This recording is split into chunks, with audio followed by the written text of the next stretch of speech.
Hello everyone, आप सभी का आपके अपने channel GS bye Kiran Yadav में स्वागत है। आज की क्लास में हम कुछ एमसीक्यू है बायोलॉजी के वो सोल्व करने वाले हैं।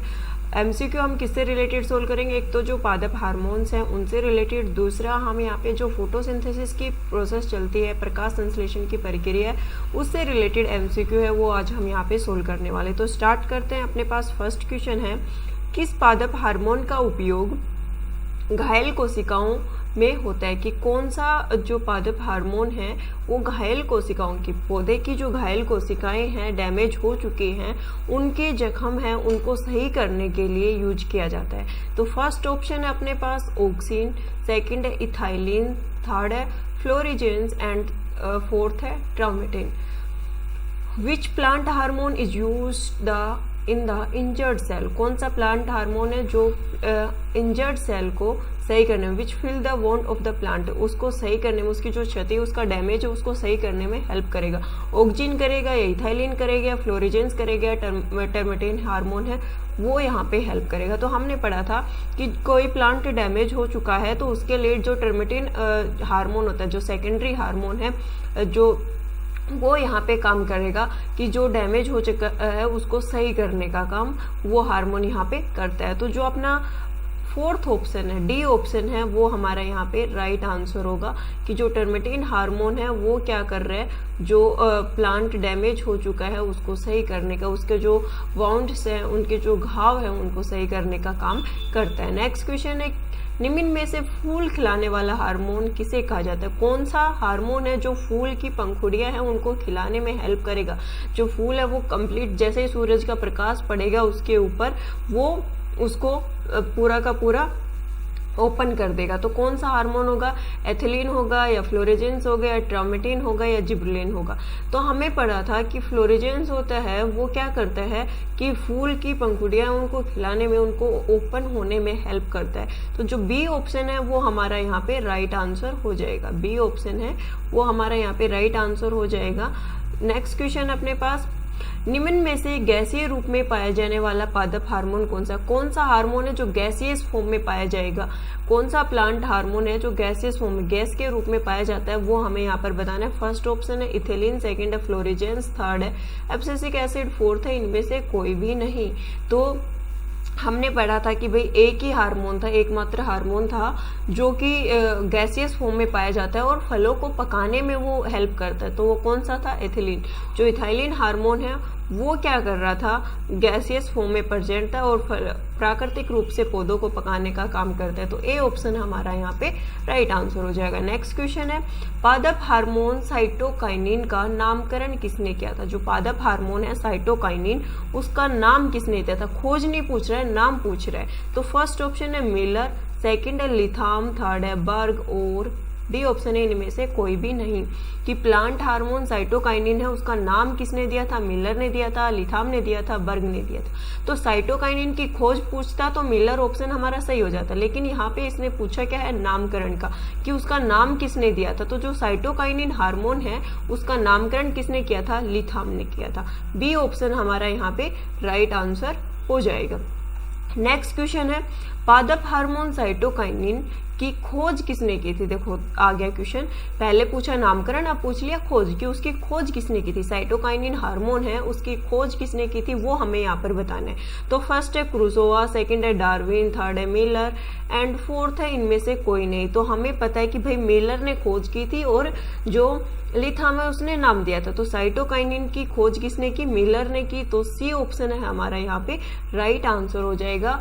जो साइटोकाइनिन हार्मोन है उसकी डिस्कवरी किसने की? जो मिलर है उसने उसकी डिस्कवरी की थी। तो सी ऑप्शन हमारा यहाँ पे राइट आंसर होगा। नेक्स्ट क्वेश्चन है, पादप हार्मोन जिब्रेलिन की खोज किसने की थी? जो पादप हार्मोन है, प्लांट हार्मोन जिब्रेलिन है, उसकी खोज किसने की थी वो हमें यहाँ पर बताना है। तो हमने पढ़ा था जो प्लांट हार्मोन जिब्रेलिन है उसकी खोज किसने की थी? जो क्रूसोवा, क्रूसोवा आएगा यहाँ पे, ये उल्टा कर रखा है, क्रूसोवा ने की थी, जो कि एक जापानीज साइंटिस्ट था।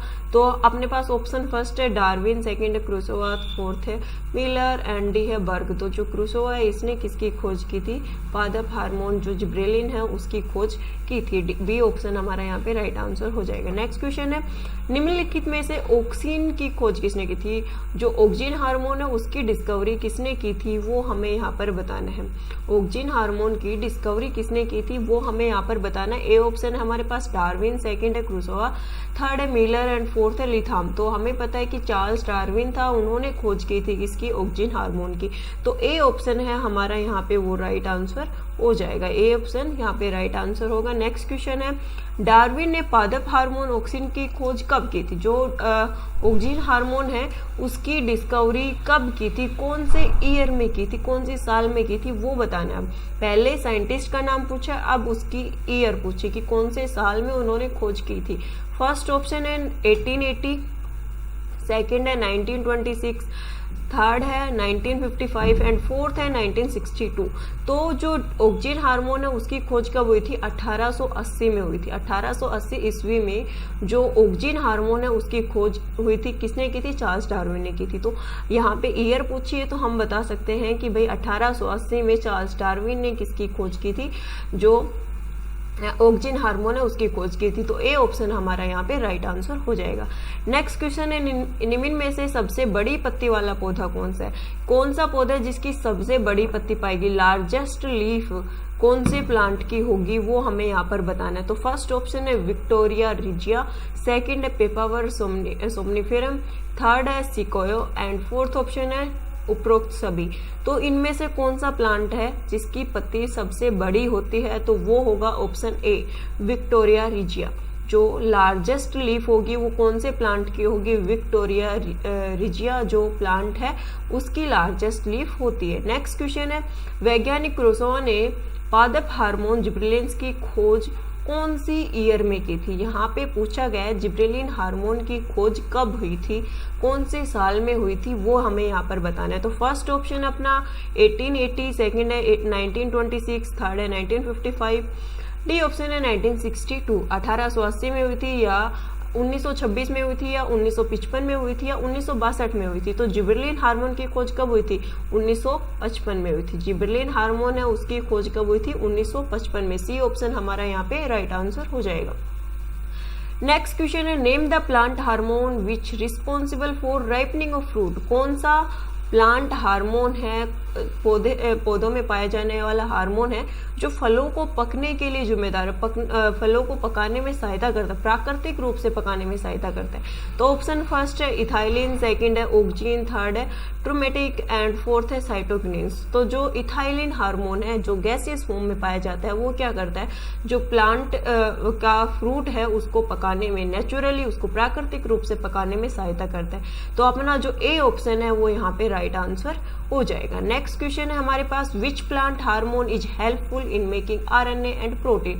कौन सा प्लांट हार्मोन है जो आरएनए बनाने में सहायक होगा, आरएनए और प्रोटीन बनाने में सहायक होगा? कौन सा पादप हार्मोन है जो आरएनए और प्रोटीन बनाने में सहायता करता है? तो जो ए ऑप्शन है हमारे पास जिबरलिन, सेकंड है ऑक्सीन, थर्ड है साइटोकिनिन, फोर्थ है इथाइलिन। तो जो हमारे पास आरएनए और जो प्रोटीन सिंथेसिस हो रहा था तो वो कौन कर रहा था? जो साइटोकाइनिन हार्मोन है वो आरएनए की सिंथेसिस करता है। तो सी ऑप्शन हमारा यहाँ पे राइट आंसर हो जाएगा। नेक्स्ट क्वेश्चन है name the plant hormone which increase the activity of cambium in the wooden plant. जो कैम्बियम रिंग होती है उसकी फॉर्मेशन हो रही है, जो सह कोशिकाएं होती है किसके अंदर? हमने फिलोएम उत्तक उसमें ये चीज पढ़ी थी कि जो कैम्बियम रिंग है, सहायक कोशिकाएं, वो किस में पाई गई थी? जो प्लांट होता है फ्लोएम का पार्ट था कैम्बियम सेल्स। तो इनकी एक्टिविटी को कौन सा जो हार्मोन है वो इंक्रीज करेगा, एनहांस करेगा, बढ़ाएगा? तो वो कौन सा ऑप्शन होगा इनमें से वो हमें देखना है। जिबरलिन होगा, साइटोकिनिन होगा या ऑक्सीन होगा या इथाइलिन होगा? तो जो जिबरलिन हार्मोन है वो क्या करता है? जिबरलिन हार्मोन जिबरलिन हार्मोन है वो यहाँ पे जो फॉर्मेशन हो रही है कैम्बियम सेल्स की, कैम्बियम रिंग की फॉर्मेशन हो रही है, उसकी एक्टिविटीज को बढ़ाने का काम कौन करेगा? जिबरलिन करेगा। तो ए ऑप्शन हमारा यहाँ पे राइट आंसर हो जाएगा। ऑप्शन नंबर ए है वो क्या रहेगा यहाँ पे राइट आंसर। नेक्स्ट क्वेश्चन है Which of the following plant hormone is responsible for inhibiting the growth in developing leaves and germinating seed? कौन सा पादप हार्मोन है जो कि विकासशील जो पत्तियां हैं और बीज अंकुरित हो रहा है उसकी वृद्धि को रोकता है, मतलब पौधे की ओवरऑल डेवलपमेंट को रोकेगा, बीज के अंकुरण होने से रोकेगा। तो वो कौन सा प्लांट हार्मोन है वो हमें यहाँ पर बताना है। तो फर्स्ट है एब्सेसिक एसिड, सेकंड है ऑक्जीन, थर्ड है जिबरलिन, फोर्थ है नन ऑफ दीज। तो जो एब्सेसिक एसिड है ABA है वो क्या कर रहा था? प्लांट हार्मोन की ग्रोथ को रोकने का काम कर रहा था, लीव्स की फॉलिंग करवा रहा था, अंकुरित जो बीज था उसको भी रोकता है। तो ए ऑप्शन है वो हमारा यहाँ पे राइट आंसर हो जाएगा। नेक्स्ट क्वेश्चन अपने पास, अभी ये तो सारे के सारे हार्मोन्स के थे, आप फोटोसिंथेसिस के देखने हमें। प्रकाश संश्लेषण में डार्क रिएक्शन इसलिए कहते हैं क्योंकि प्रकाश संश्लेषण में जो डार्क रिएक्शन है उसको डार्क क्यों बोला गया? क्योंकि ये चीज मैंने बताई भी थी आपको जब चैप्टर पर समझाया था, ये टॉपिक समझाया था उस टाइम पे कि भाई डार्क रिएक्शन डे टाइम में ही होगी, लेकिन उसको डार्क रिएक्शन क्यों बोल रहे हैं, फिर ये डार्क रिएक्शन का नाम क्यों दिया गया है, तो वो हमें यहाँ पर बताना है। तो फर्स्ट ऑप्शन है ये अंधेरे में होता है, अंधेरे में नहीं होता, ऑप्शन गलत हो गया ये कि भाई अंधेरे में तो नहीं होगा, दिन में होगा।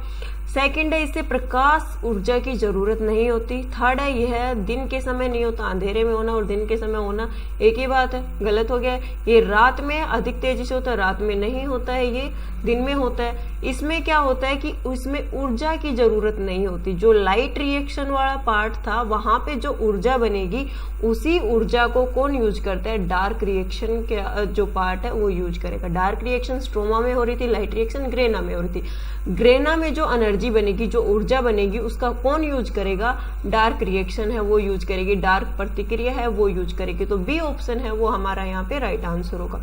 नेक्स्ट क्वेश्चन है प्रकाश संश्लेषण की दर ब्लैंक पर निर्भर करती। प्रकाश संश्लेषण की दर है वो किस चीज पे निर्भर करेगी? प्रकाश की गुणवत्ता, प्रकाश की तीव्रता, प्रकाश की अवधि या तापमान। मतलब सनलाइट की जो क्वालिटी है उस पर डिपेंड करेगी या सनलाइट की जो स्पीड है उस पर डिपेंड करेगी, सनलाइट का टाइमिंग है उस पर डिपेंड करेगी या टेम्परेचर पे।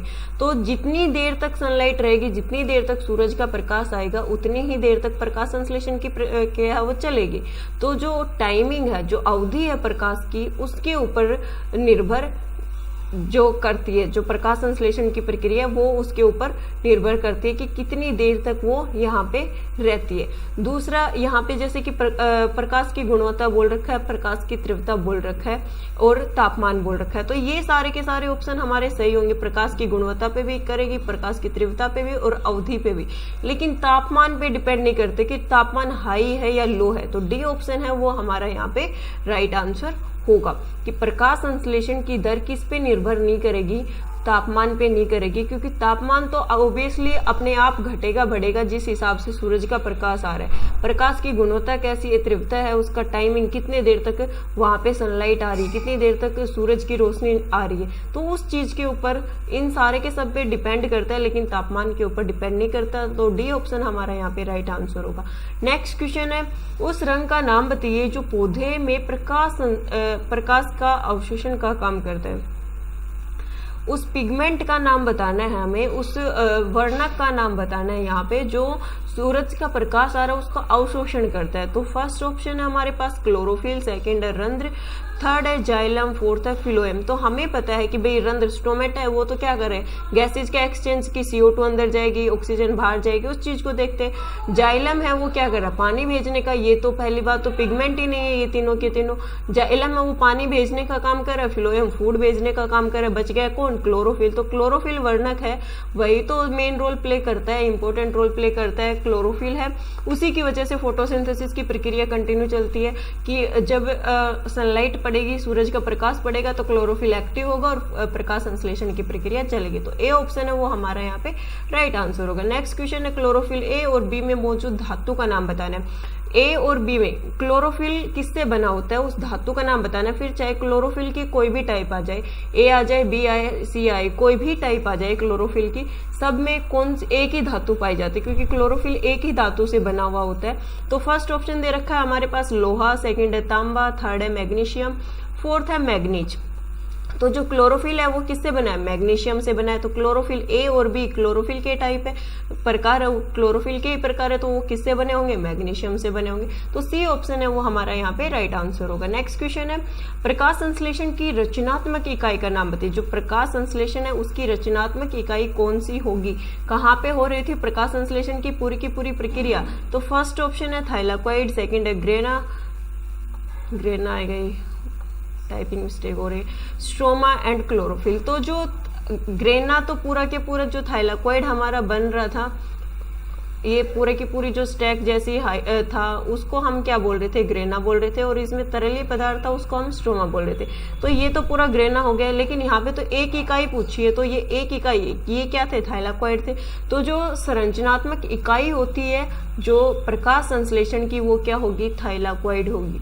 तो ए ऑप्शन है वो हमारा यहाँ पे राइट आंसर हो जाएगा। नेक्स्ट क्वेश्चन है, प्रकाश संश्लेषण की प्रक्रिया को प्रभावित करने वाले बाह्य कारकों के नाम बताओ।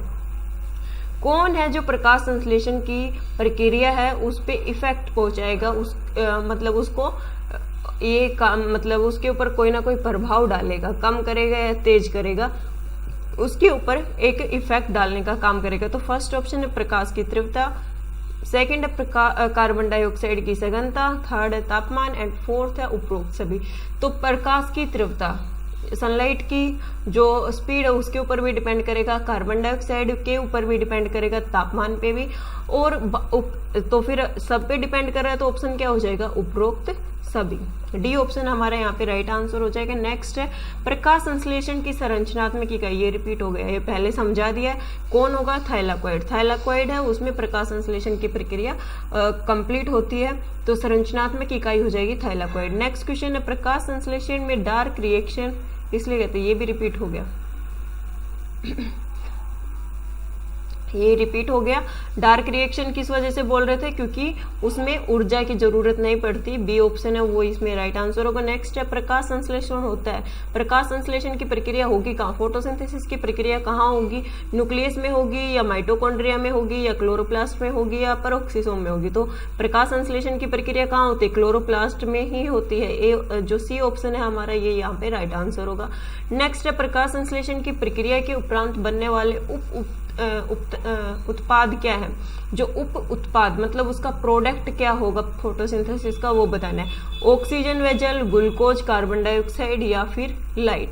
प्रकाश संश्लेषण के बाद क्या बनता है, सबसे पहले जो मेन चीज होती है वो तो ग्लूकोज होता है, मेन चीज तो ग्लूकोज की फॉर्मेशन होती है। तो जो बी ऑप्शन है हमारा वो यहाँ पे राइट आंसर हो जाएगा। नेक्स्ट क्वेश्चन है, प्रकाश संश्लेषण के दौरान बनने वाली ऑक्सीजन का स्रोत क्या है। ऑक्सीजन कहाँ से लिबरेट होती है, मैंने बताया था कि H2O के मॉलिक्यूल्स हैं वो टूट जाते हैं, H2O के मॉलिक्यूल टूट जाते हैं, ये हाइड्रोजन है, इसको तो यूज कर लिया जाता है ग्लूकोज फॉर्मेशन और एनर्जी फॉर्मेशन में। और जो ये ऑक्सीजन बच गई इसको हम क्या कर देते हैं, बाहर निकाल देता है पौधा, जो प्लांट है वो बाहर निकाल देता है। तो ये कहाँ से इसकी लिबरेशन हो रही है, कहाँ से निकल रहा है, ये जल से, कार्बन डाइऑक्साइड से, ग्लूकोज से या सभी से। तो कहाँ से निकलेगा, जो वाटर कंटेंट है उससे ये रिलीज होता है। तो ए ऑप्शन हमारा यहाँ पे राइट आंसर हो जाएगा। ये कुछ एमसीक्यू है हमने सोल्व कर लिए, आगे भी इसी तरह टॉपिक वाइज एमसीक्यू है वो मैं अपलोड करती रहूँगी, वीडियो अपलोड करती रहूँगी। अगर इस वीडियो में आपको कुछ समझ में आया, कुछ इन्फॉर्मेटिव लगी तो प्लीज़ लाइक कर देना, शेयर कर देना, और जो चैनल पे न्यू है वो चैनल को सब्सक्राइब जरूर कर लीजिए, ताकि जो भी वीडियो अपलोड हो उसका नोटिफिकेशन आपको मिलता रहे। मिलते हैं नेक्स्ट सेशन में। Thank you so much.